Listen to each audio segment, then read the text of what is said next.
Ya, selamat malam Bapak Ibu, saudara-saudara yang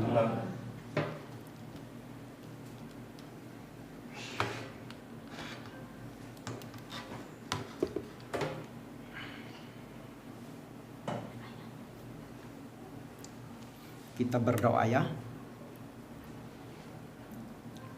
Terima kasih ya Tuhan, pada malam hari ini Tuhan kembali memimpin kami untuk boleh belajar bersama-sama perihal pengenalan akan kitab Mazmur. Pimpinlah kami ya Tuhan dari awal sampai akhir ketika kami belajar firman-Mu, dan tuntun kami sedemikian rupa melalui Roh-Mu yang kudus yang bekerja dalam hati kami, sehingga kami boleh memahami firman Tuhan seturut dengan maksud Tuhan. Terima kasih ya Tuhan, inilah doa dan permohonan kami, dalam nama Tuhan Yesus kami berdoa. Amin.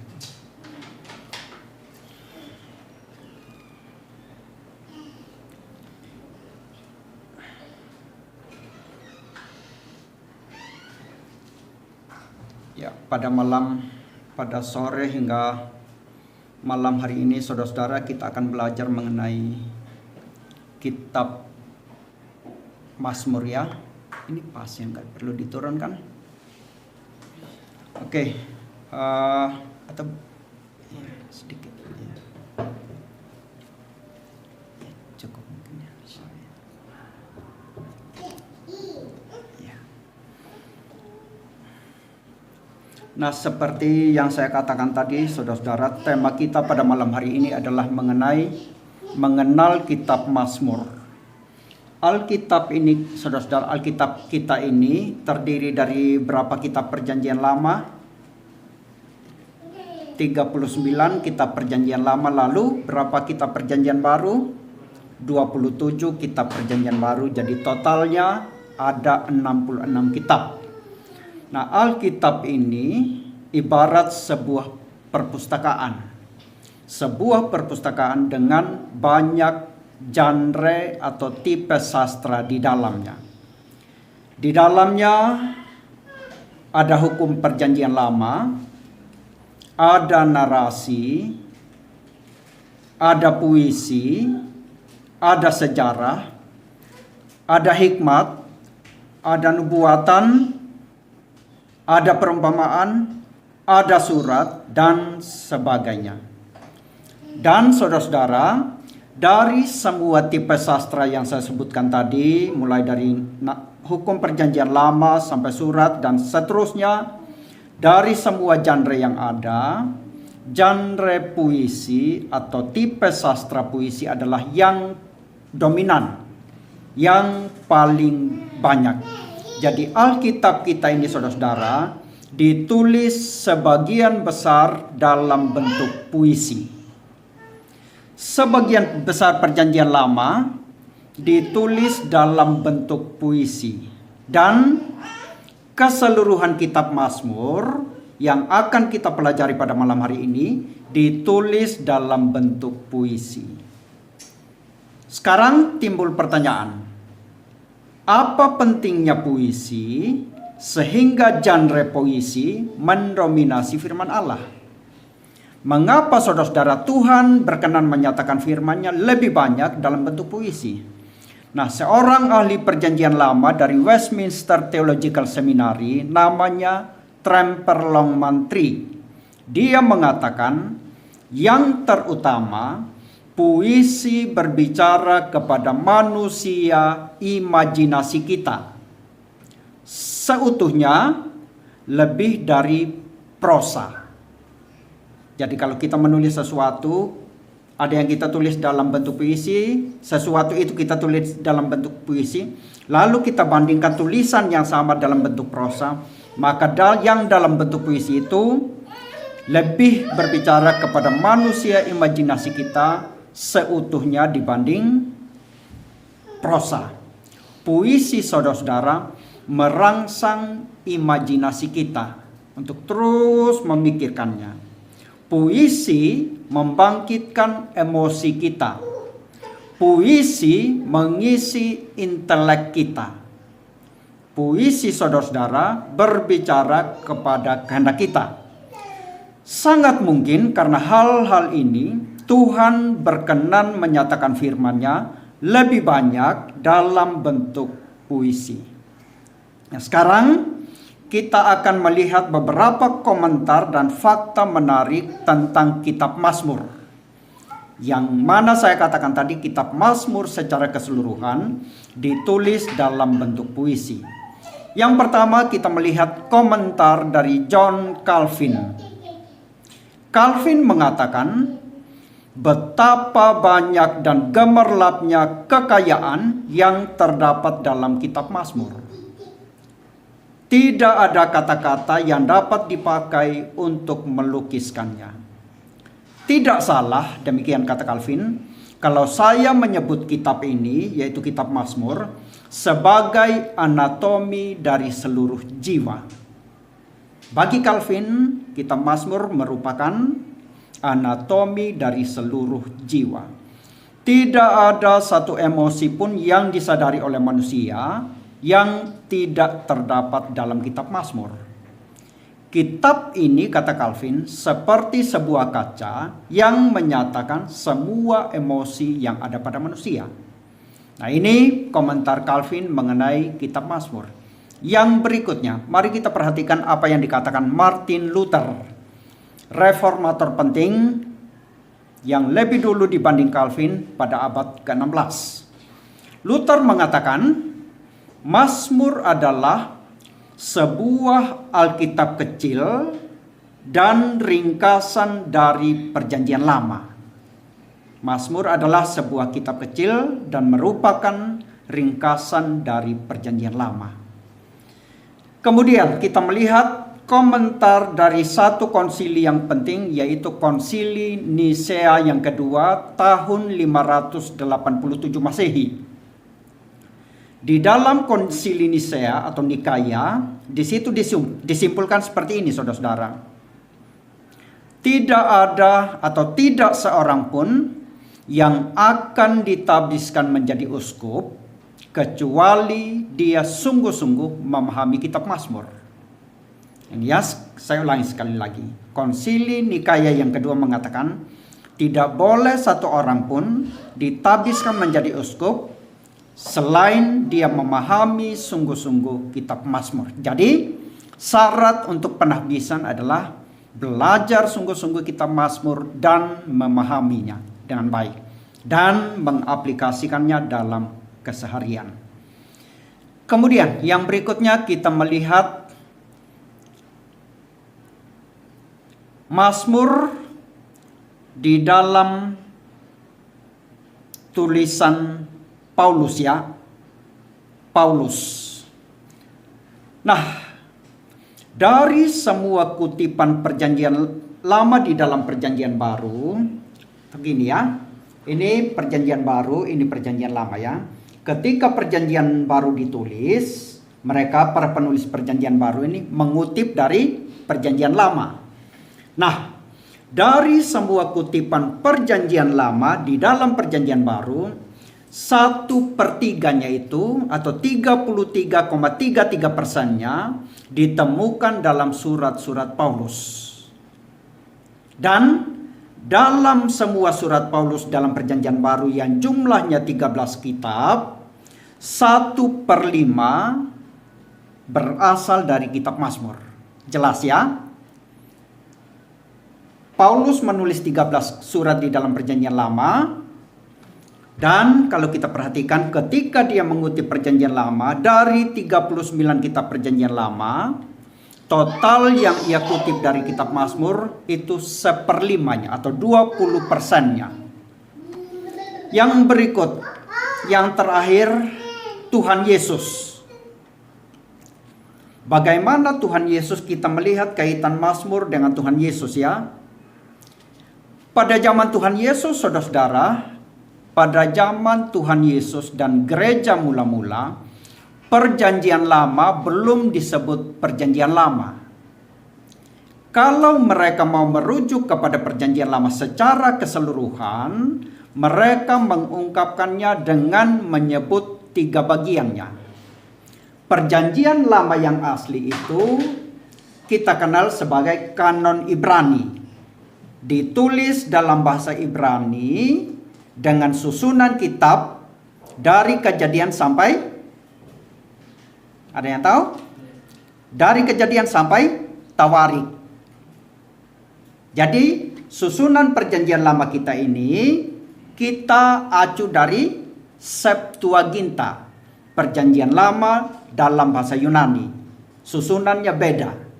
Nah, perjanjian lama yang asli itu dalam versi Ibrani terdiri dari 3 bagian. Bagian yang pertama namanya Taurat, 5 kitab Musa. Bagian yang kedua kitab nabi-nabi. Lalu bagian yang ketiga namanya tulisan-tulisan. Torah, nabi-nabi itu Ketuvim, dan tulisan-tulisan itu nabi-nabi itu Neviim, lalu tulisan-tulisan itu Ketuvim. Yang menarik saudara-saudara, ketika Tuhan Yesus merujuk kepada perjanjian lama secara keseluruhan, Tuhan Yesus memakai Mazmur untuk mewakili bagian yang ketiga, yaitu tulisan-tulisan tadi ya. Tuhan Yesus mengatakan Taurat, nabi-nabi. Lalu ketika menyebut tulisan-tulisan, dia tidak mengatakan, Tuhan Yesus tidak mengatakan tulisan-tulisan, tetapi dia mengatakan Mazmur. Mazmur mewakili bagian yang ketiga. Mari kita baca Lukas pasal 24 ayat 44. Lukas 24 ayat 44. Saya bacakan ya. Perhatikan dengan baik ayat ini. Ia berkata kepada mereka, Yesus berkata kepada murid-murid setelah ia bangkit ya. Inilah perkataanku yang telah kukatakan kepadamu ketika aku masih bersama-sama dengan kamu, yakni bahwa harus digenapi semua yang ada tertulis tentang aku dalam, pertama, kitab Taurat Musa. Kedua, kitab nabi-nabi. Dan ketika menyebut bagian yang ketiga, yaitu tulisan-tulisan, Tuhan Yesus mengatakan kitab Mazmur. Jadi Mazmur mewakili bagian yang ketiga. Ini berarti apa saudara-saudara? Bagi Tuhan Yesus, Mazmur adalah kitab yang sangat signifikan di bagian yang ketiga.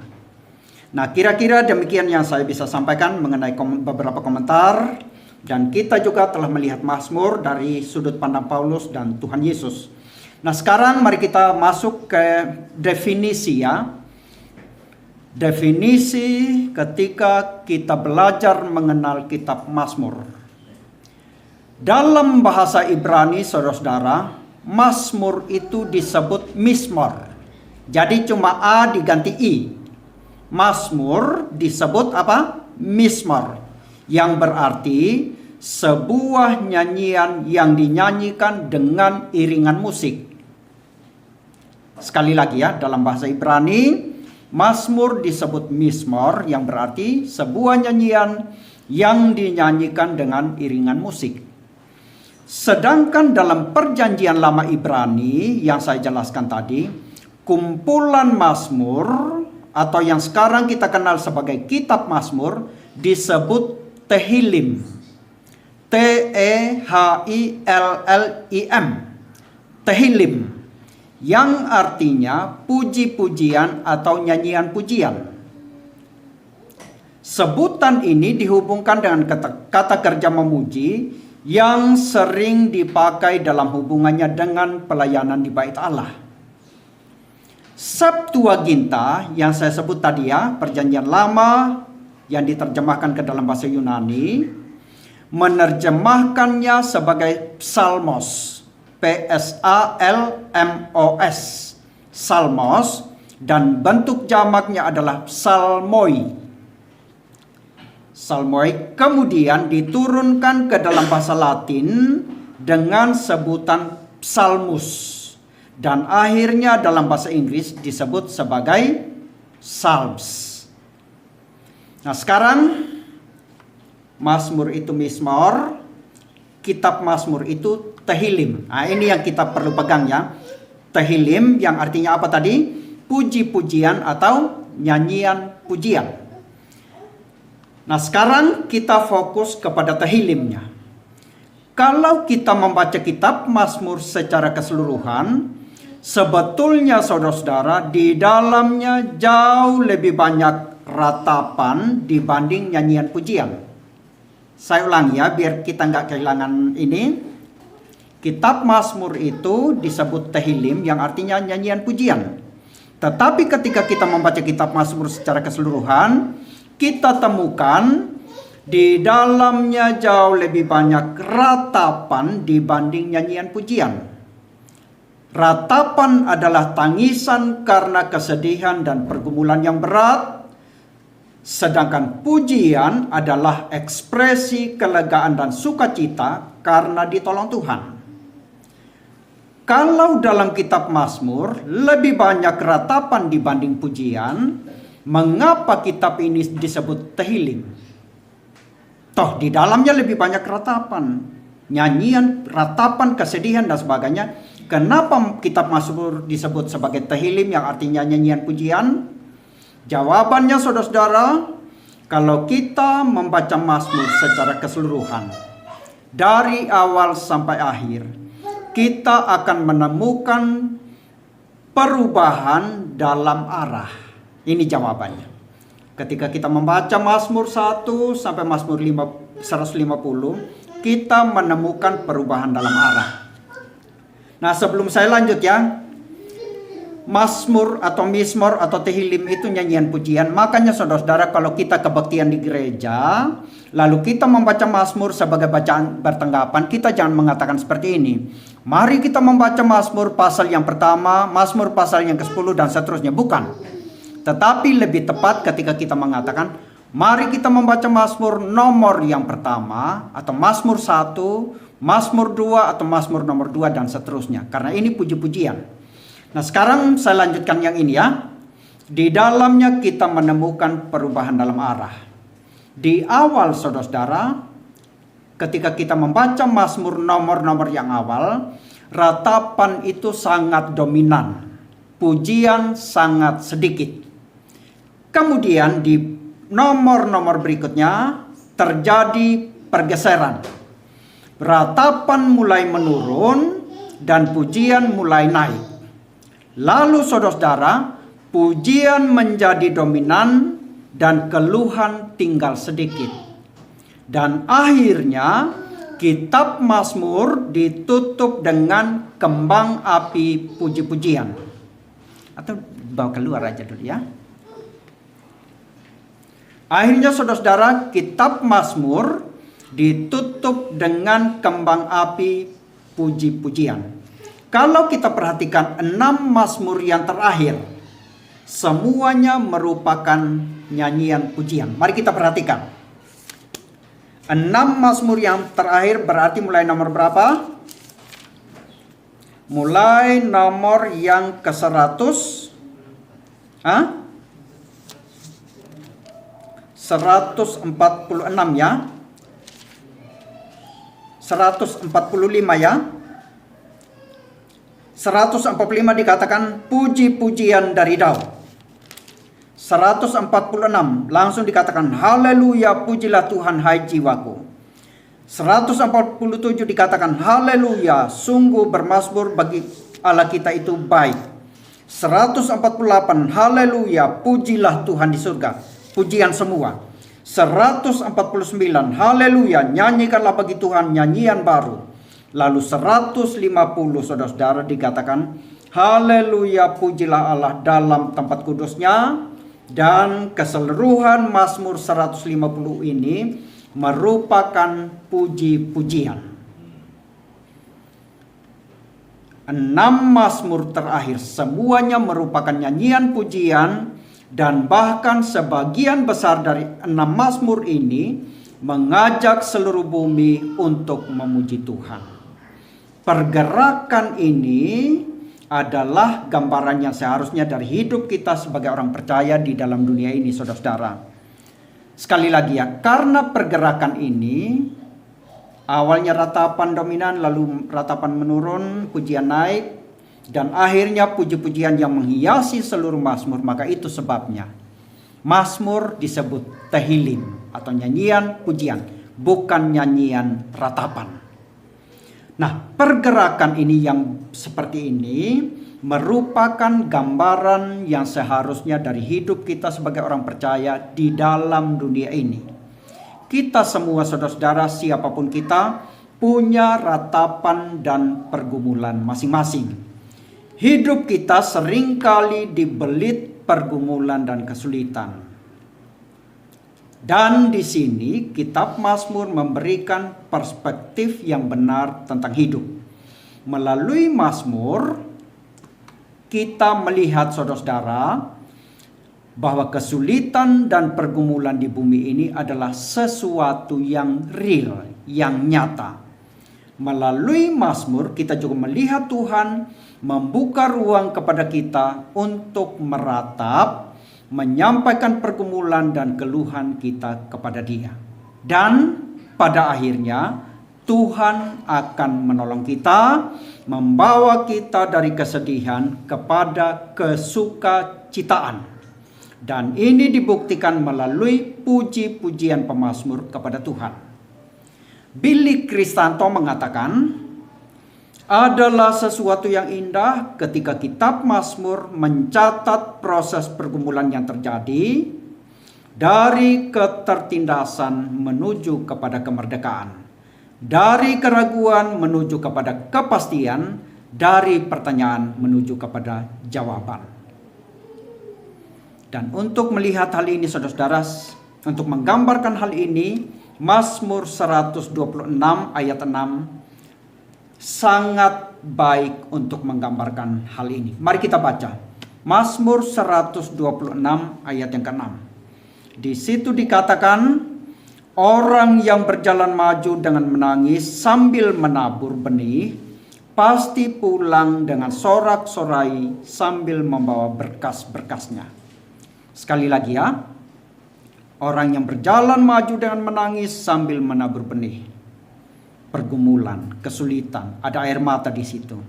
Lalu dikatakan, disambung dengan mengatakan pasti pulang dengan sorak-sorai sambil membawa berkas-berkasnya. Ada jawaban Tuhan, ada kemerdekaan, ada kepastian. Kesimpulan, Mazmur merupakan komposisi lagu yang digubah dengan iringan musik, mengajak kita untuk menyuarakan iman dan keyakinan yang benar. Melalui Mazmur kita melihat pentingnya pujian dan kesaksian, dan kualitas pujian dan kesaksian mencerminkan kehidupan sehari-hari. Nah, ini mengenai definisi tentang kitab Mazmur, saudara-saudara ya. Sekarang mari kita melangkah ke poin berikutnya. Kita melihat sekarang struktur kitab Mazmur. Ada yang tahu berapa kitab Mazmur itu, berapa nomor seluruhnya? Kita telah lihat tadi ya, 150 nomor ya. Pertanyaan berikut, seluruh kitab Mazmur totalnya ada berapa jilid? Ada 150 nomor kan? Nomor 1, Mazmur 1 sampai Mazmur 150. Nah, 150 nomor Mazmur ini dibagi menjadi berapa jilid?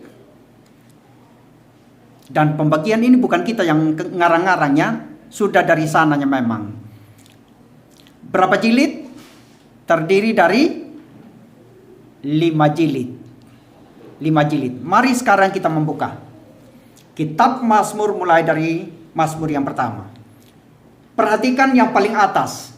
Sudah disebutkan di situ kan? Kan kita selama ini baca sambil lalu, kita nggak teliti kan? Jilid 1 Mazmur berapa sampai berapa? Harus yang bawa Alkitab seperti ini baru bisa ya. Mazmur jilid yang pertama, jilid pertama dari Mazmur berapa sampai berapa? Hah? Bukan, Pak. Jilid 1, Mazmur 1 sampai 41. Ini bukan LAI ya yang buatkan gini, tetapi dari sananya memang, dari kanon Ibrani-nya memang. Kemudian buka setelah Mazmur 41. Itu masuk ke jilid yang kedua. Mazmur berapa sampai berapa? Mazmur 42 sampai 72. Jilid 2 ya. Jilid 3 Mazmur 73 sampai 89. Jilid yang keempat Mazmur 90 sampai 106. Jilid yang kelima Mazmur 107 sampai 150. Jadi sekarang jelas kitab Mazmur 150 nomor 5 jilid. Dan begitu selesai jilid yang pertama diakhiri dengan doksologi. Begitu selesai jilid yang kedua diakhiri dengan doksologi. Setiap jilid di dalam kitab Mazmur diakhiri dengan doksologi. Mari sekarang kita buka doksologi untuk jilid yang pertama. Kita temukan di Mazmur 41 ayat 14. Mazmur 41 ayat yang ke-14. Terpujilah Tuhan Allah Israel dari selama-lamanya sampai selama-lamanya. Amin ya amin. Ini adalah doksologi, saudara-saudara ya. Kemudian mari kita perhatikan doksologi untuk jilid yang kedua sebagai penutup jilid yang kedua. Mazmur 72 ayat 18 sampai 19. Mazmur 72 ayat 18 sampai 19. Terpujilah Tuhan Allah Israel yang melakukan perbuatan yang ajaib seorang diri, dan terpujilah kiranya namanya yang mulia selama-lamanya, dan kiranya kemuliaannya memenuhi seluruh bumi. Amin ya amin. Doksologi untuk jilid yang kedua. Kemudian perhatikan doksologi untuk jilid yang ketiga. Mazmur 89 ayat 53. Mazmur 89 ayat 53. Terpujilah Tuhan untuk selama-lamanya. Amin ya amin. Doksologi untuk menutup jilid yang keempat. Mazmur 106 ayat 48. Mazmur 106 ayat 48. Terpujilah Tuhan Allah Israel dari selama-lamanya sampai selama-lamanya, dan biarlah seluruh umat mengatakan amin. Haleluya. Kemudian terakhir, doksologi sebagai penutup untuk jilid yang kelima. Mazmur 150 ayat yang ke-6. Biarlah segala yang bernafas memuji Tuhan. Haleluya. Jadi sampai di sini saudara-saudara, secara struktur kita sudah melangkah sampai Mazmur itu 150 nomor, 5 jilid, dan setiap jilid diakhiri dengan doksologi. Nah, sekarang pertanyaan yang perlu kita pikirkan. Mengapa Mazmur dibagi 5 jilid, saudara-saudara? Kenapa bukan 10 jilid? Kenapa bukan 12 jilid? Atau kenapa bukan 7 jilid? Mengapa harus 5 jilid? Pertanyaan ini pasti kita belum pernah pikirkan ya. Karena apa? 5 jilid itu pun mungkin baru kita tahu hari ini kan? Nah, sekarang kita coba berpikir aja, mengapa harus 5 jilid? Menurut Midrash Yahudi atas Mazmur yang pertama ya, Midrash itu artinya eksposisi. Orang rabi-rabi Yahudi mencoba mengeksposisi Mazmur yang pertama, dan di dalamnya ditemukan alasan kenapa Mazmur dibagi menjadi 5 jilid. Menurut Midrash Yahudi atas Mazmur pertama dikatakan, kitab Mazmur dibagi menjadi 5 jilid karena mengikuti pola apa? Kebayang? Pola yang sebelumnya sudah ada. Pola tadi saya sebut. Kenapa 5 jilid? Karena mengikuti pola. Masih ingat bagian pertama? Mengikuti pola 5 kitab Musa atau Taurat. Mereka mengatakan sebagaimana Musa memberikan 5 kitab kepada Israel, demikian juga Daud memberikan 5 kitab Mazmur kepada Israel. Jadi bagi Yudaisme saudara-saudara, kelima jilid ini merupakan suatu refleksi secara sengaja terhadap 5 kitab Musa. Kemudian, ratusan tahun setelah Mazmur, ratusan tahun kemudian, pola yang 5 ini diikuti oleh penulis salah satu Injil. Tahu Injil apa? Injil? Ada 4 Injil, lalu pola ini di dalam Perjanjian Baru mengikuti Mazmur dan kitab Musa, 5 kitab Musa. Injil apa? Diikuti oleh Matius ketika menulis Injil Matius. Kalau kita belajar struktur Injil Matius, saudara-saudara, ternyata secara struktur Injil Matius juga terdiri dari 5 diskursus Tuhan Yesus. Diskursus atau pengajaran Tuhan Yesus. Ada 5 total di dalam Injil Matius. Diskursus yang pertama yaitu apa? Khotbah di bukit. Matius pasal yang ke-5 sampai dengan pasal yang ke-7. Diskursus yang kedua, atau kita buka aja ya biar lebih jelas. Mari kita buka Injil Matius. Kita melihat diskursus atau pengajaran Tuhan Yesus yang pertama di dalam Injil Matius. Satu pengajaran yang utuh yang namanya khotbah di bukit. Itu adalah diskursus yang pertama, tercantum di dalam pasal yang ke-5 sampai pasal yang ke-7. LAI menyebutkan judulnya di atas ya. Pasal 5 sampai 7 khotbah di bukit. Kemudian diskursus yang kedua adalah mengenai misi. Terdapat di pasal yang ke-10. Pasal yang ke-10 ini secara keseluruhan berbicara mengenai misi. Dan ini merupakan diskursus Tuhan Yesus yang kedua. Diskursus yang ketiga adalah perumpamaan. Matius pasal yang ke-13. Jadi saudara-saudara, kalau mau belajar perumpamaan di Injil Matius, semuanya ada di Matius pasal yang ke-13. Satu diskursus tersendiri yang namanya perumpamaan, dan ini merupakan diskursus Tuhan Yesus yang ketiga. Kemudian diskursus yang keempat kita temukan di pasal 18 yang berbicara mengenai gereja. Jadi pasal 18 secara khusus berbicara mengenai gereja, dan ini merupakan diskursus Tuhan Yesus yang keempat. Terakhir, diskursus yang kelima kita temukan di pasal 24 sampai pasal 25 berbicara mengenai apa? Akhir zaman. Dan ini yang menarik. Tadi saya mengatakan apa?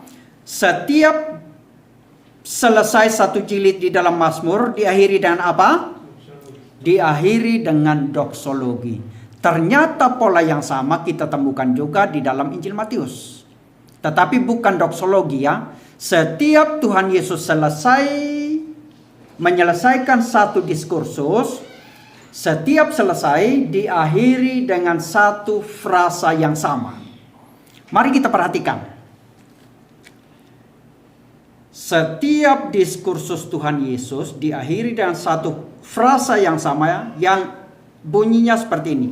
Setelah Yesus mengakhiri perkataan ini dan variannya. Mari kita perhatikan ketika Tuhan Yesus menyelesaikan diskursus yang pertama yaitu khotbah di bukit. Baca pasal yang ke-7 ayat 28. 7 ayat yang ke-28. Di situ dikatakan, dan setelah Yesus mengakhiri perkataan ini, mengakhiri diskursus yang pertama. Kemudian ketika selesai diskursus yang kedua, Matius 11 ayat yang pertama, dikatakan, setelah Yesus selesai berpesan kepada ke-12 muridnya. selesai berpesan, variannya ya. Kemudian perhatikan ketika selesai diskursus yang ketiga, ayat Matius 13 ayat yang ke-53. Ayat yang ke-53. Setelah Yesus selesai menceritakan perumpamaan-perumpamaan itu. Kemudian setelah menyelesaikan diskursus yang keempat, mari kita buka pasal 19 ayat yang pertama. 19 ayat yang pertama. Setelah Yesus selesai dengan pengajarannya itu, mirip semua ya, cuma ini ada variannya. Lalu terakhir, setelah dia menyelesaikan diskursus yang kelima, mari kita perhatikan pasal 26 ayat yang pertama. Dikatakan, setelah Yesus selesai dengan segala pengajarannya itu. Sama ya, semuanya setiap kali diskursus selesai diakhiri dengan setelah Yesus mengakhiri perkataan ini. Atau setelah Yesus menyelesaikan pengajaran ini dan varian-variannya. Nah, ini mengenai struktur kitab Mazmur. Mari kita melangkah ke poin berikutnya sekarang mengenai penulis. Penulis Mazmur 150 nomor itu di dalam kitab Mazmur. Jilid yang pertama, Mazmur 1 sampai 41, sebagian besar ditulis oleh Daud. Di bagian ini, Daud banyak meratap, meminta perlindungan Tuhan karena musuh-musuhnya. Kemudian, jilid yang kedua, Mazmur 42 sampai Mazmur 72, sebagian besar ditulis oleh Daud dan juga Bani Korah. Bani Korah mungkin merupakan satu keluarga yang bertanggung jawab atas musik bait Allah. Jilid ketiga, Mazmur 73 sampai 89, sebagian besar ditulis oleh Asaf. Mazmur 73 sampai 83 itu ditulis oleh Asaf. Siapakah Asaf, saudara-saudara? Asaf adalah seorang musikus dari suku Lewi yang mengepalai musik dalam ibadah selama zaman Daud. Mari kita buka 1 Tawarik 15 ayat 17. 1 Tawarik pasal yang ke-15 ayat yang ke-17 sampai 19. 17 sampai 19. Maka orang Lewi itu menyuruh berdiri Heman bin Yoel dan dari saudara-saudara sepuaknya, Asaf bin Berekhia dari Bani Merari, saudara-saudara sepuak mereka, Etan bin Kusaya, dan bersama-sama mereka itu saudara-saudara mereka dari tingkat kedua, Sakaria, Yasiel, Semiramot, Yehiel, Uni, Eliab, Benaya, Maseya, Matica, Elifele, Mikneya, dan Obed Edom, serta Yeiel, para penunggu pintu gerbang. Para penyanyi yakni Heman, Asaf, dan Etan harus memperdengarkan lagu dengan ceracap tembaga. Kemudian kita perhatikan pasal 16 ayat 4 sampai 5. 16 ayat 4 sampai 5. Juga diangkatnya dari orang Lewi itu beberapa orang sebagai pelayan di hadapan tabut Tuhan untuk memasyurkan Tuhan Allah Israel dan menyanyikan syukur dan puji-pujian baginya. Kepala ialah Asaf, dan sebagai orang kedua ialah Sakaria, lalu Yeiel, Semiramot, Yehiel, Matica, Eliab, Benaya, Obed Edom, dan Yeiel yang harus memainkan gambus dan kecapi, sedang Asaf harus memainkan ceracap. Mazmur-mazmur di jilid ketiga ini membentuk suatu rangkaian ratapan yang berpusat pada pelanggaran kovenan dan keadaan menyedihkan dari bangsa itu. Jadi ratapan di dalam Mazmur yang di dalam jilid yang ketiga ini, saudara-saudara, berpusat pada pelanggaran kovenan, ketidaktaatan umat Allah, orang Israel kepada perjanjian dengan Tuhan. Kemudian jilid yang keempat, Mazmur 90 sampai 106. Sebagian besar Mazmur di jilid yang keempat ini anonimus. Kita tidak tahu siapa penulisnya, anonimus. Di dalam jilid yang keempat ini, suatu harapan baru dihadirkan ketika Yahweh adalah Raja dan ia melakukan perbuatan-perbuatan yang besar demi umatnya. Musa, saudara-saudara, menempati posisi sentral dalam bagian ini. Dalam jilid yang keempat ini, nama Musa disebutkan sebanyak 7 kali. Ini, saudara-saudara, memperlihatkan bahwa Allah yang telah menyelamatkan Israel pada zaman Musa dapat melakukan hal yang sama sekarang. Jilid yang kelima, Mazmur 107 sampai 150. Sebagian besar anonimus juga. Sebagian besar penulis Mazmur dalam jilid yang kelima ini kita tidak ketahui siapa mereka.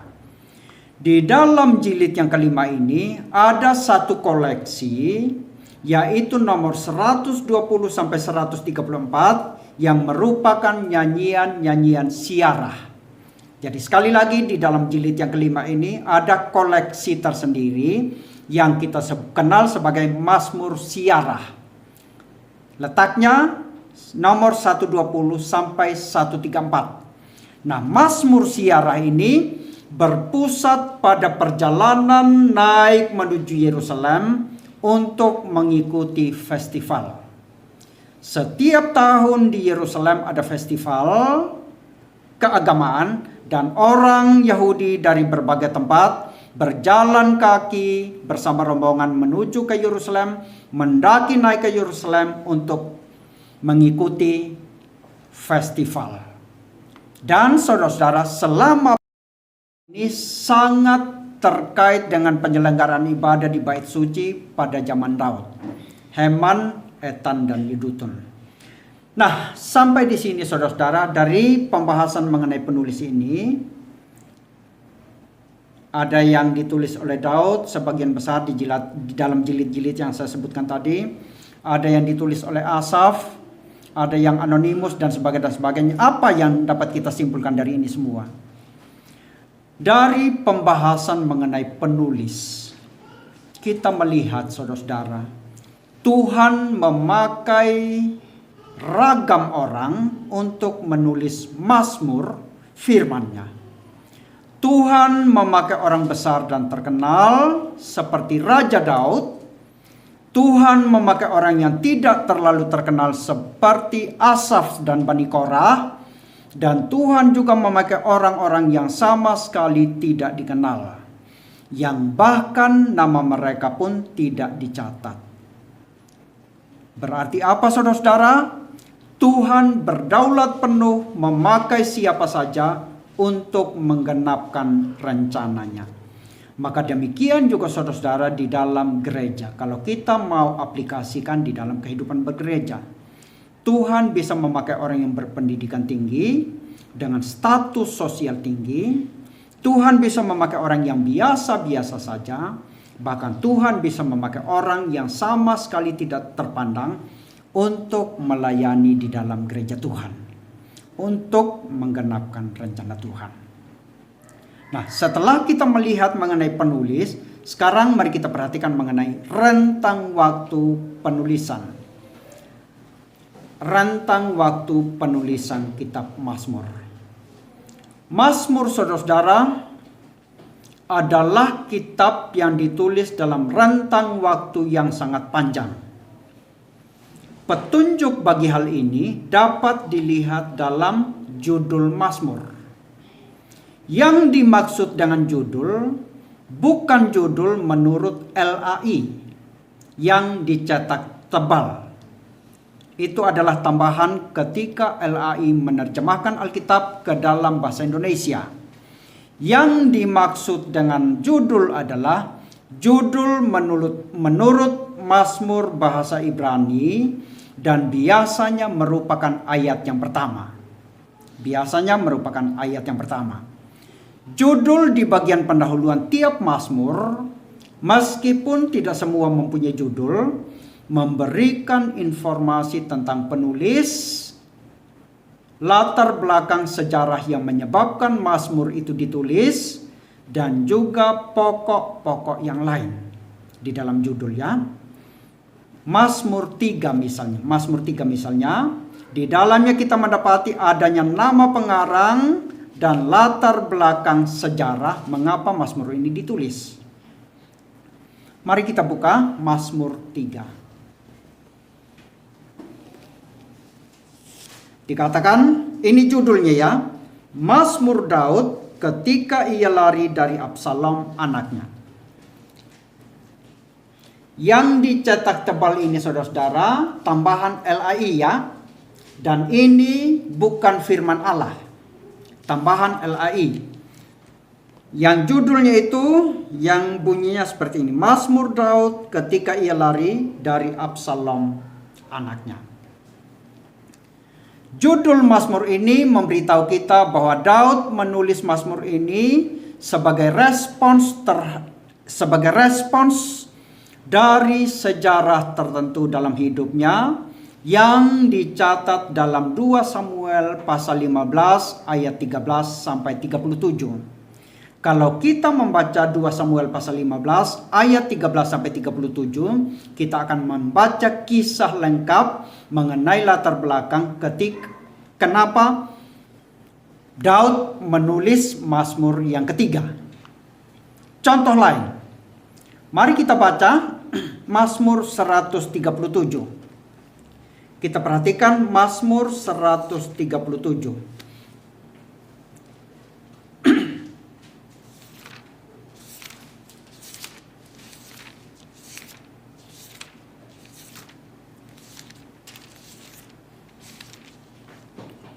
Dikatakan, di tepi sungai-sungai Babel, di sanalah kita duduk sambil menangis apabila kita mengingat Sion.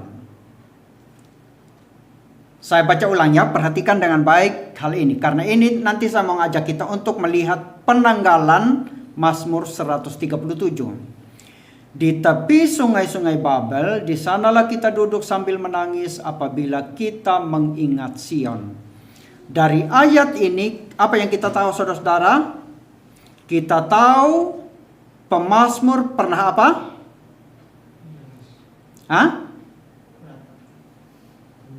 Bukan.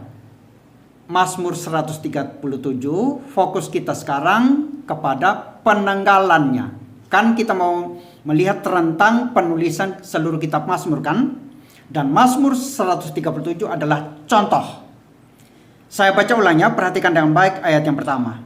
Di tepi sungai-sungai Babel, di sanalah kita duduk sambil menangis apabila kita mengingat Sion. Dari ayat ini kita tahu pemazmur pernah apa?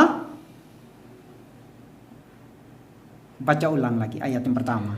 Lalu simpulkan, kita belajar, gini sebetulnya belajar saudara-saudara ya. Jangan baca lalu pikiran kita kemana-mana, lalu kan nanti kita ngarang-ngarang sendiri.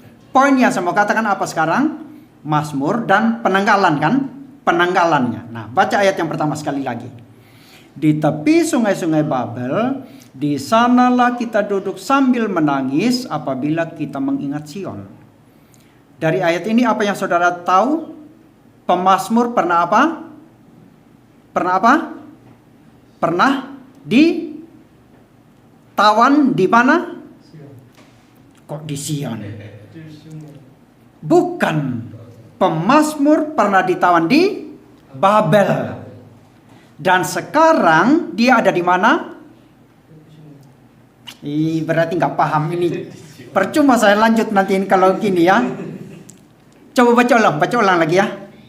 Cuma saya cepat-cepat nanti padahal kita kurang serap apa yang saya sampaikan. Di tepi sungai-sungai Babel, di sanalah kita duduk sambil menangis apabila kita mengingat Sion. Saya sudah buka tadi ya yang pertama ya. Pemazmur pernah ditawan di mana? Di Babel, jelas ya. Ini Israel misalnya, ini Babel ya, gitu ya. Pemazmur ini pernah ditawan di Babel dan sekarang dia ada di mana? Waktu tulis Mazmur ini. Perhatikan ayat 1. Dia ada di mana waktu tulis Mazmur ini? Bukan, Pak. Di tepi sungai-sungai Babel, di sanalah kita duduk sambil menangis apabila kita mengingat Sion. Nah, sekarang dia ada di mana? Dia pernah dibuang ke Babel kan? Jelas ya?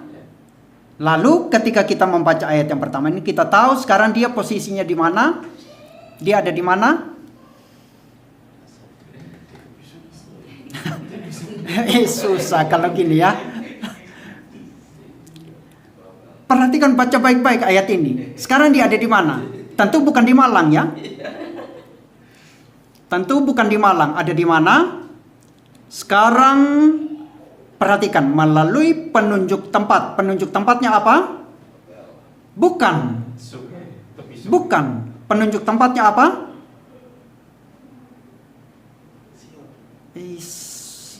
Penunjuk tempatnya apa? Dia katakan ini kan.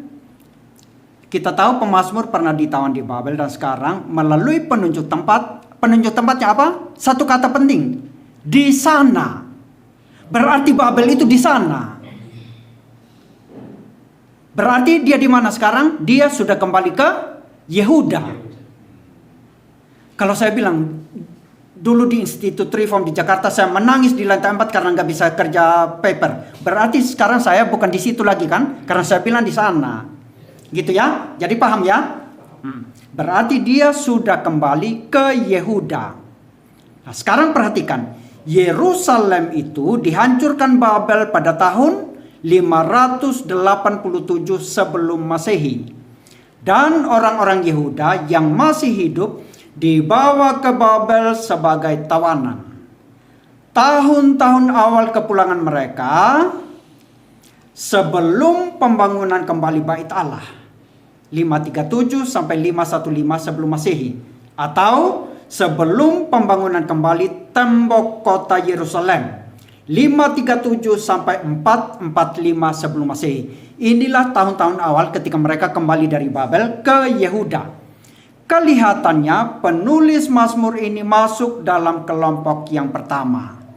Karena itu saudara-saudara, Mazmur 137 ini diperkirakan ditulis antara tahun 537 sampai 515 sebelum Masehi, atau beberapa waktu setelah tahun 515 sebelum Masehi.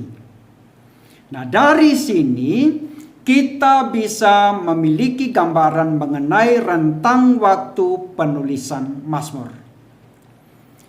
Di dalam kitab Mazmur ini yang 150 nomor ini, ada Mazmur yang sejaman dengan Musa. Yaitu Mazmur berapa? Mazmur 90. Ada juga Mazmur yang merefleksikan kembalinya orang Israel dari pembuangan. Misalnya Mazmur 137 yang kita bahas tadi. Misalnya Mazmur 126 yang ditulis pada abad ke-5 atau abad ke-4 sebelum Masehi. Zaman Musa itu kapan saudara-saudara? Zaman Musa itu tahun 1500 sebelum Masehi. Sampai ke masa sesudah pembuangan tahun 500 sebelum Masehi.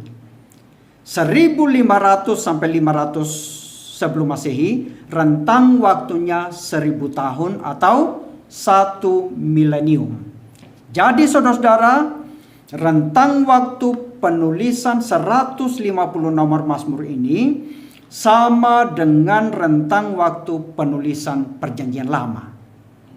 seluruh perjanjian lama. Jadi saudara-saudara, kalau Bapak Ibu ya membaca semua Mazmur yang 150 nomor ini dalam sekali duduk.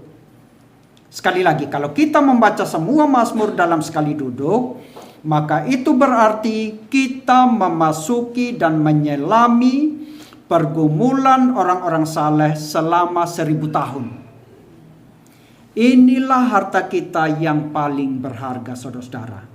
Bagaimana orang-orang saleh dalam rentang waktu 1000 tahun menjalani hidup, bergumul dan meratap, menaikkan doa kepada Tuhan, mengucap syukur kepada Tuhan, dan memuji Tuhan.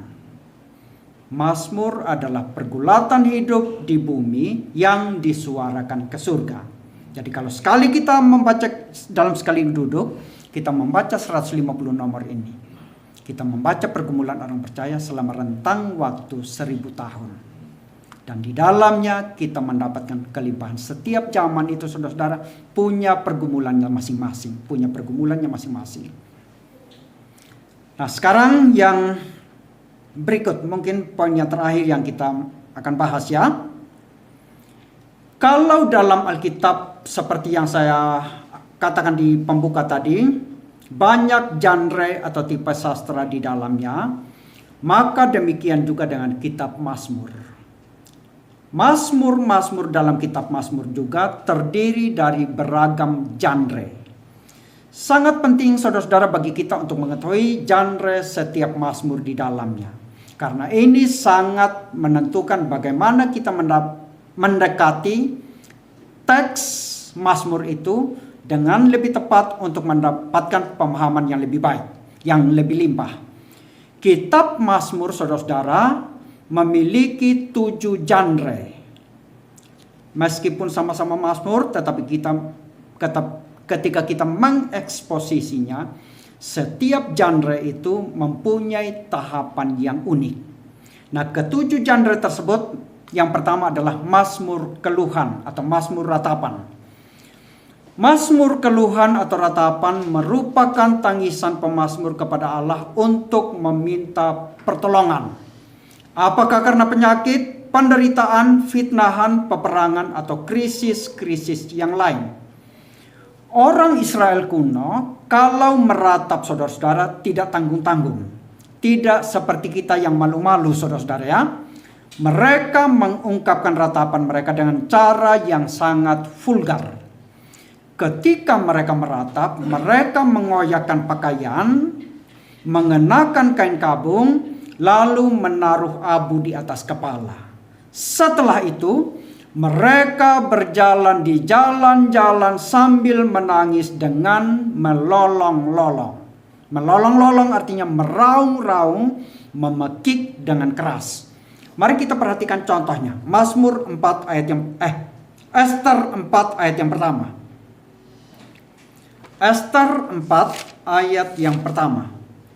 Setelah Mordekai mengetahui segala yang terjadi itu, ia mengoyakkan pakaiannya lalu memakaikan kabung dan abu, kemudian keluar berjalan di tengah-tengah kota sambil melolong-lolong dengan nyaring dan pedih. Ginilah orang Israel kalau meratap saudara-saudara. 3 alasan yang menyebabkan pemazmur meratap. Pertama, pemazmur dibingungkan oleh pikiran-pikiran dan perbuatan-perbuatannya sendiri. Yang kedua, pemazmur mungkin mengeluh karena perbuatan-perbuatan musuh terhadap dia. Yang ketiga, pemazmur mengeluh karena perbuatan Tuhan yang membingungkan dia. Mari kita perhatikan contoh sekarang. Coba buka Mazmur 42 dan 43. Mazmur 42 dan 43. Para penafsir mengatakan kedua Mazmur ini kemungkinan besar awalnya merupakan satu kesatuan. Hal ini didasarkan pada pengulangan yang terdapat dalam Mazmur 42 ayat 6, ayat 12, dan Mazmur 43 ayat yang kelima. Mari kita buka ya pengulangan-pengulangan yang ada. 42 ayat 6. Mengapa engkau tertekan hai jiwaku dan gelisah di dalam diriku? Berharaplah kepada Allah sebab aku akan bersyukur lagi kepadanya, penolongku dan Allahku. Perhatikan ayat 12. Diulangi lagi. Mengapa engkau tertekan hai jiwaku, dan seterusnya sama persis. Kemudian Mazmur 43 ayat yang kelima. Mengapa engkau tertekan hai jiwaku, dan seterusnya sama persis. Karena pengulangan ini maka para sarjana memikirkan kemungkinan pada awalnya kedua Mazmur ini merupakan satu kesatuan. Kedua Mazmur ini memiliki 3 macam keluhan di dalamnya. Yang pertama, pemazmur mengkhawatirkan diri sendiri. 42 ayat 6 dan ayat 12 dan 43 ayat yang kelima. Dia mengkhawatirkan dirinya sendiri. Yang kedua, pemazmur mengeluhkan musuh-musuhnya. Kita perhatikan di ayat 4 nomor 42. Dan yang ketiga, yang paling menakutkan dia, perasaan ditinggalkan Allah. Mazmur 42 ayat yang ke-10. Dia gentar, dia takut ditinggalkan Allah. Mari kita buka ya. 42 ayat yang ke-10. Aku berkata kepada Allah gunung batuku, mengapa engkau melupakan aku? Mengapa aku harus hidup berkabung di bawah impitan musuh? Nah, demikian yang kita boleh perhatikan mengenai Mazmur ratapan. Yang berikutnya, Mazmur pujian. Spektrum emosi Mazmur pujian sangat bertolak belakang dengan Mazmur ratapan atau Mazmur keluhan. Mazmur keluhan adalah ekspresi kesedihan hati pemazmur yang begitu dalam, sedangkan Mazmur pujian adalah ekspresi sukacita pemazmur. Ada 2 elemen penting dalam Mazmur pujian yang perlu kita perhatikan. Yang pertama, pujian itu sendiri yang merupakan suatu panggilan, undangan, atau bahkan perintah baik kepada diri sendiri maupun kepada orang lain untuk memuji Tuhan. Yang kedua, elemen penting yang kedua adalah alasan mengapa Tuhan dipuji. Tuhan dipuji bukan karena sesuatu yang abstrak, tetapi karena Tuhan sudah melakukan sesuatu dalam kehidupan kita, baik secara pribadi maupun secara komunal. Dalam Alkitab, saudara-saudara, tidak ada teologi yang abstrak. Alkitab secara keseluruhan mencatat kebenaran tentang Tuhan dalam konteks hubungan kita dengan Dia. Maka demikian juga dengan pujian kepada Tuhan. Ada alasan yang real dalam konteks hubungan kita dengan Tuhan yang menyebabkan kita memuji Tuhan. Sekali lagi ya, saya ulangi. Dalam Mazmur pujian ada berapa elemen penting di dalamnya? Ada 2. Yang pertama, pujian itu sendiri. Yang kedua adalah alasan mengapa Tuhan dipuji. Sekarang mari kita perhatikan contoh. Mazmur 117. Mazmur 117.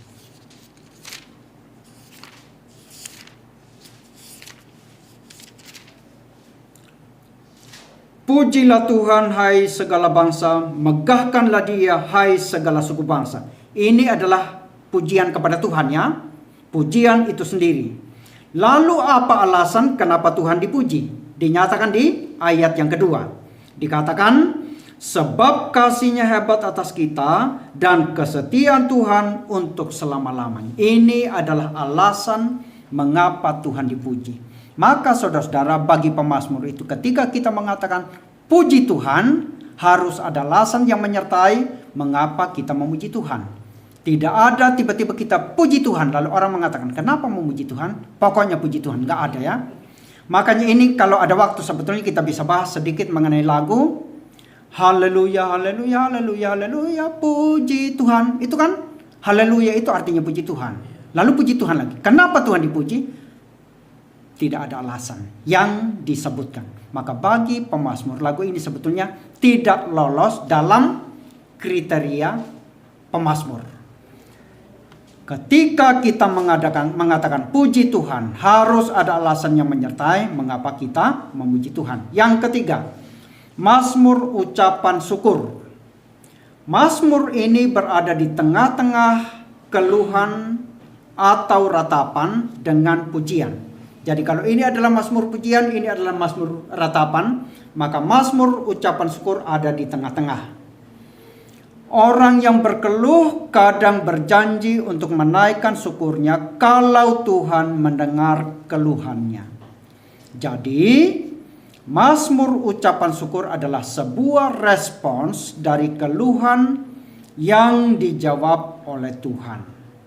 Contoh untuk hal ini kita temukan di dalam Mazmur 56 ayat 13. Mazmur 56 ayat 13. Di situ dikatakan, "Nazarku kepadamu ya Allah akan kulaksanakan, dan kurban syukur akan kubayar kepadamu."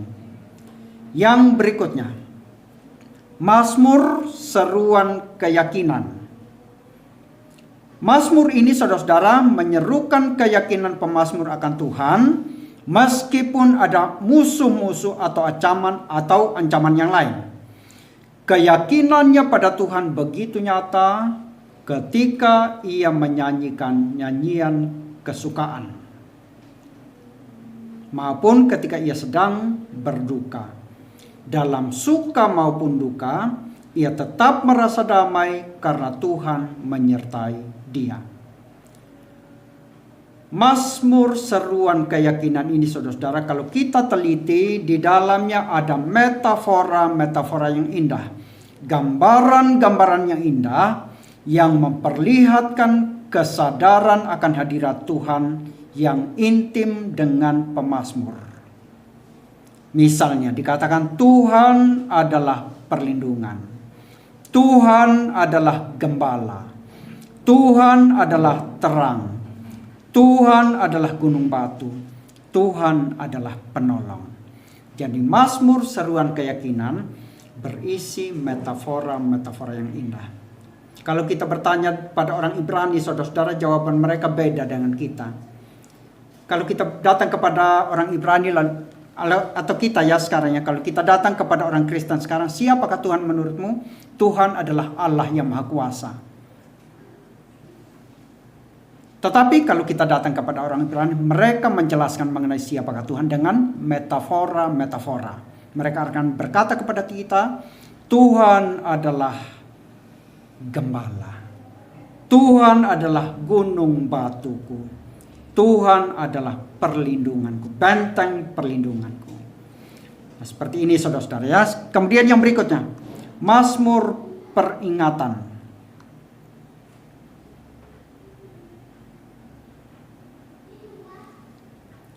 Mazmur peringatan adalah mazmur yang berpusat pada penebusan Tuhan di masa lampau. Dalam mazmur ini, sebuah rangkaian perbuatan Tuhan diperingati kembali. Di zaman lampau Tuhan mengerjakan pekerjaan besar untuk menolong umatnya. Lalu setelah ratusan tahun kemudian, orang-orang percaya, orang-orang umat Tuhan bermazmur kembali mengingat pertolongan Tuhan di waktu lampau. Inilah yang disebut sebagai mazmur peringatan. Dalam mazmur ini, sebuah rangkaian perbuatan Tuhan diperingati kembali. Dan ada dua peristiwa khusus yang sering dikutip. Ketika mereka menaikkan mazmur peringatan, ada dua yang penting yang mereka sering kutip, yang terus menerus ingat bagaimana Tuhan menolong mereka, menolong nenek moyang mereka di waktu lampau. Yang pertama adalah keluarnya orang Israel dari Mesir. Mereka sering kutip perihal peristiwa besar keluarnya orang Israel dari Mesir, yang boleh disebut sebagai pola keselamatan dalam perjanjian lama. Mari kita buka Mazmur 77 ayat 16. Mazmur 77 ayat yang ke-16. Dengan lenganmu engkau telah menebus umatmu, Bani Yakub dan Bani Yusuf. Kemudian, hal kedua yang terus mereka ingat adalah peneguhan kerajaan Daud melalui covenant. Peneguhan kerajaan Daud melalui covenant. Dan ini kita temukan dalam Mazmur 89 dan Mazmur 132. Yang berikutnya, Mazmur Hikmat.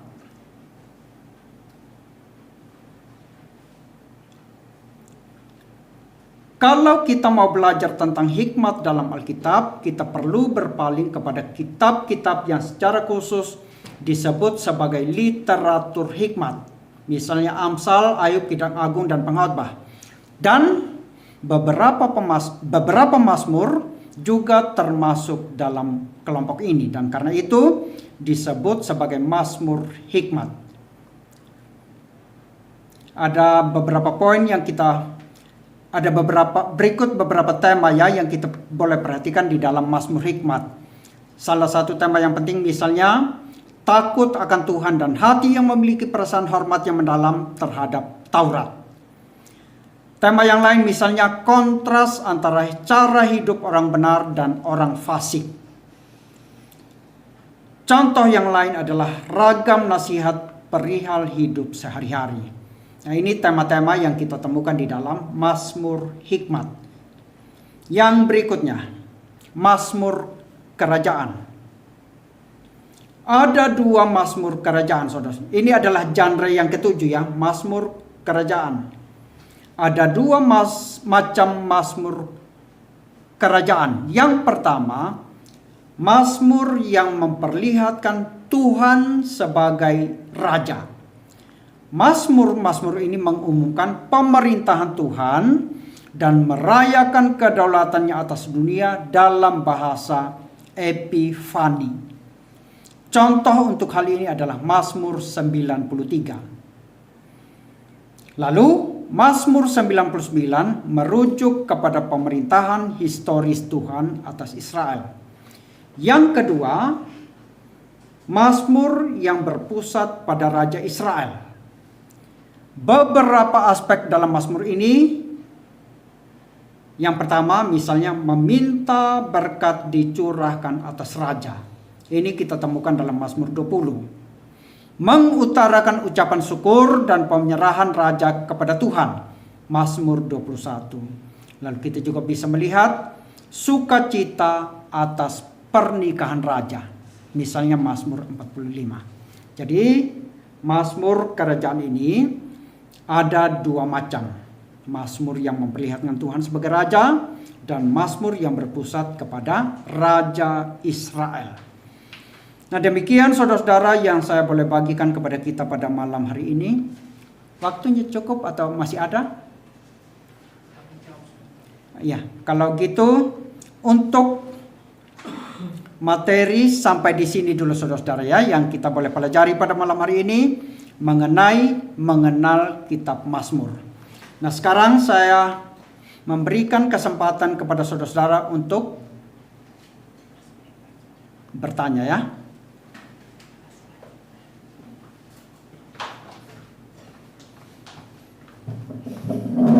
Baik Bapak Ibu, kita akan masuk dalam sesi tanya jawab. Dari materi yang disampaikan sungguh sangat dalam. Banyak sesuatu hal yang selama ini saya masih kurang tahu. Berarti bersyukur juga pada saat malam hari ini banyak sekali yang saya pelajari. Mungkin dari para peserta ada yang mau bertanya dulu? Ada? Tidak ada, berarti sudah ngerti semuanya Pak. Semuanya sudah ngerti.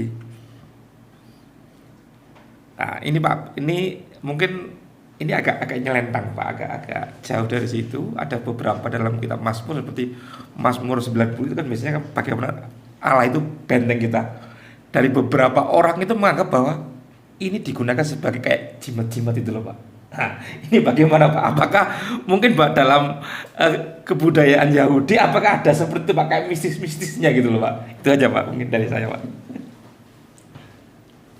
Iya, yang jelas bukan ya Pak ya.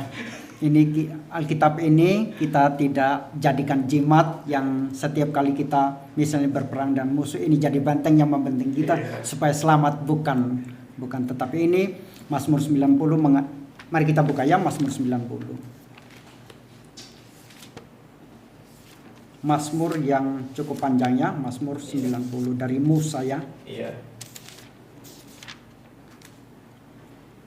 Doa Musa abdi Allah, Tuhan engkaulah tempat perteduhan kami turun-temurun sebelum gunung-gunung dilahirkan dan bumi dan dunia diperanakan, bahkan dari selama-lamanya sampai selama-lamanya. Engkaulah Allah. Jadi yang menjadi benteng perlindungan kita yang sesungguhnya adalah Tuhan itu sendiri ya. Tuhan itu sendiri. Tempat kita berharap, tempat kita memohon. Dan ketika kita memohon kepada Tuhan,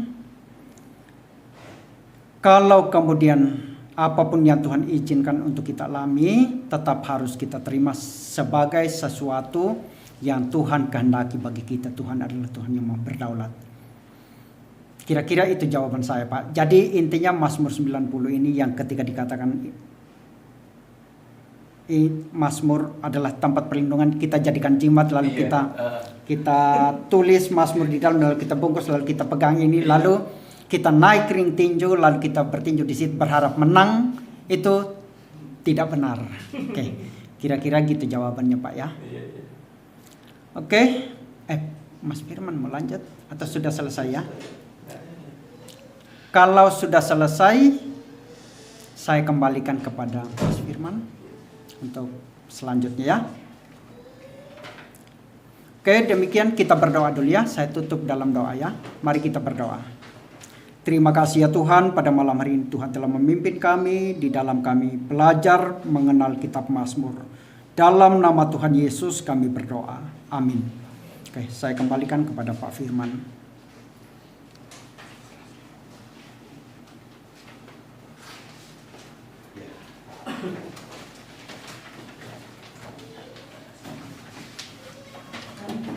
Baik Bapak Ibu, mari kita mau mengakhiri pada akhir. Sebelumnya kita mau memberikan persembahan dulu. Kita nyanyikan Mazmur 150.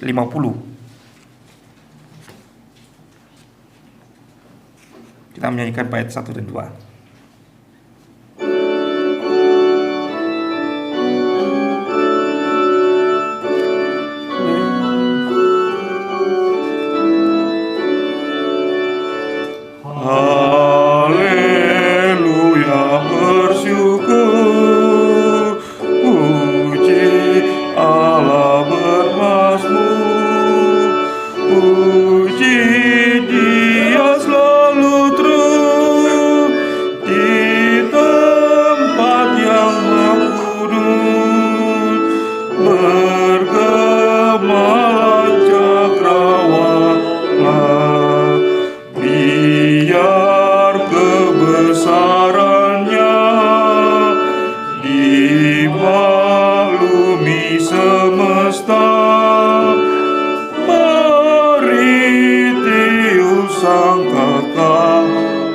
Bait yang kedua, mainkanlah dengan merdu gambus dan kecapimu, ambil suling dan gendang dan marilah senang, yang berdenanglah semua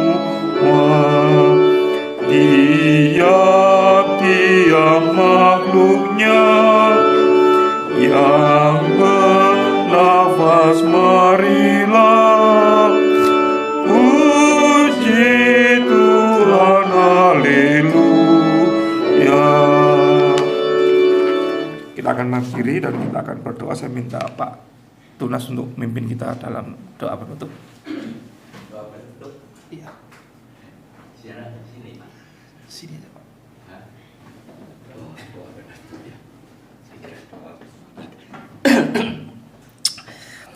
Bapa di sorga, sekali lagi kami menaikkan syukur dan terima kasih atas waktu yang merupakan anugerah bagi kami untuk kami terus belajar akan kebenaran-Mu, khususnya di dalam kitab Mazmur. Biarlah kitab yang sungguh sangat agung ini. Kami terus belajar untuk memahami, menghargai, merespon, dan menghidupi semua apa yang tercatat di dalam kitab Mazmur ini. Berkati hamba-Mu yang sudah menyampaikan, Tuhan akan pakai lebih indah, lebih heran di dalam pelayanannya sesuai dengan panggilan yang sudah Tuhan tetapkan. Terima kasih kalau kami boleh memberi persembahan untuk pekerjaan Tuhan. Terima kasih untuk keluarga Pak Muri yang telah menyediakan tempat untuk kita belajar bersama. Dan semua jemaat yang sudah mendengar, kiranya sepulang dari tempat ini, kami semakin terdorong, semakin bergairah untuk mengasihi Tuhan, untuk melayani Tuhan, dan berbuat segala sesuatu dalam kehidupan kami, dalam konteks dasar firman Allah, sehingga semuanya mengarah kepada kemuliaan nama Tuhan.